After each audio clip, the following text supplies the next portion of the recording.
Sementara itu, peluang munculnya pasangan calon bupati dan wakil bupati dari perseorangan atau independen di Kabupaten Jembrane pada Pilkada 2024 ini kecil.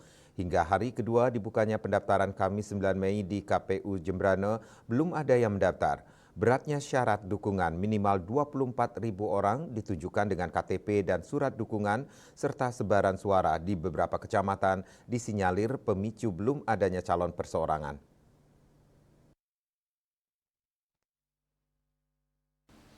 Ketua KPU Jembrane Iketut Adi Sanjaya mengatakan sejauh ini belum ada yang datang langsung ke helpdesk KPU Jembrane terkait pencalonan jalur independen. Sesuai tahapan KPU membuka pendaftaran perseorangan hingga 12 Mei.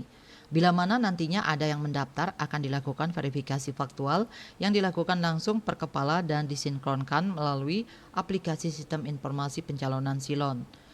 KPU Jembrane sesuai rencana membuka kesempatan jumlah calon bupati dan wakil bupati untuk 5 calon dalam Pilkada 2024, 2 dari perseorangan dan 3 dari parpol maupun gabungan parpol.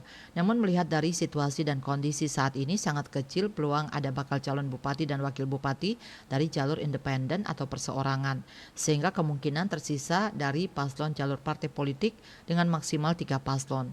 KPU Jembrane menargetkan dalam Pilkada 2024 ini partisipasi masyarakat bisa tercapai 80%, lebih tinggi dari target partisipasi pemilih Pilkada Provinsi Bali yang ditargetkan 75%. Surya Dharma Bali Pos melaporkan.